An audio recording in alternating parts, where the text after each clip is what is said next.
Yes ఒక నిమిషం. Yes Laxman రావు గారు, ఎందుకు ఈ నిర్మాణం అంతా విషయంలో ఎందుకు ఇంత సీక్రెట్ గా మెయింటైన్ చేశారు? దాదాపుగా 4 సంవత్సరాలు అటుపక్క అటు మీడియాకి కానివ్వండి ఎవరికి కూడా చూడడానికి అవకాశం లేదు.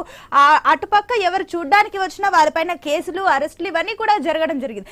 ఏంటి ఎందుకు ఇంత రాద్ధాంతం, ఎందుకు ఇంత సీక్రెట్ మెయింటైన్ చేస్తారు? అది ప్రభుత్వ ఆస్తి అయితే ప్రజలకు చెప్పడం విషయంలో వైసీపీ ఎందుకు వెనకడుగు వేస్తుంది? ఎందుకు చెప్పలేకపోయింది బహిరంగంగా ఇది చేస్తున్నామని? ఒక్క నిమిషం సునీత గారు, మీరు మంచి క్వశ్చన్ వేశారు.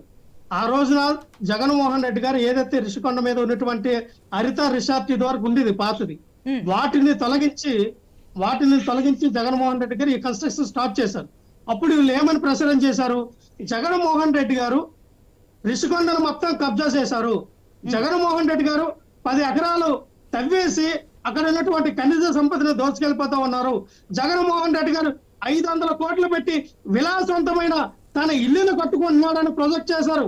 సో కాల్డ్ ఇళ్ళ మీడియా అంతా కూడా. ఆ రోజున మీరు ఎందుకు ప్రశ్నించినా? అవునండి, అప్పుడు ప్రశ్నించినప్పుడు తప్పు చేయనప్పుడు మనం చూపించవచ్చు. తప్పు చేయని వాళ్ళు ఎవ్వరు కూడా దాచిపెట్టరండి. తప్పు చేస్తేనే దాచిపెడతారు. తప్పు చేయనప్పుడు ఎందుకు మీరు చూపించలేదు? మీడియాని ఎందుకు అలౌ చేయలేదు? అవన్నీ అప్పుడే చూపిస్తే ఈ రోజు మీకు పరిస్థితి వచ్చేది కాదు కదా. మీరు అప్పుడు ఎందుకు చేయలేదు? ఇది జరుగుతా ఉంది. ఎంత కన్స్ట్రక్షన్ జరిగినా, ఇప్పుడు ప్రభుత్వ ఆస్తులు ఏవి కన్స్ట్రక్షన్ జరిగినా చూడడానికి ఉంటుంది, ప్రతి దగ్గర కూడా చూడడానికి ఉంటుంది. ఇంత మేర కన్స్ట్రక్షన్ జరుగుతుంది, అన్ని చూస్తాము. ఒక్క నిమిషం.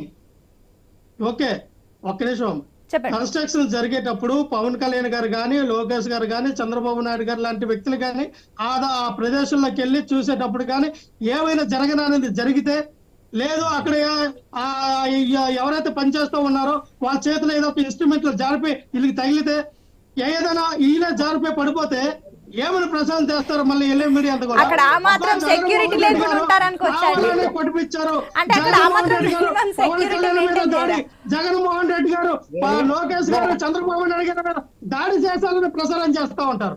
సో ఇవన్నిటిలో కూడా అవకాశం ఇవ్వకూడదు. వీటన్నిటిలో కూడా ఏదైనా చిన్నదైనా వాళ్ళు పబ్లిసిటీ కోసం వినియోగించుకోవాలని చూసుకున్నారు కదా. మేము అవకాశం ఇవ్వదలుచుకోలేదు. ఎందుకంటే ఖచ్చితంగా మీకు కట్టేదే మాకు తెలుసు.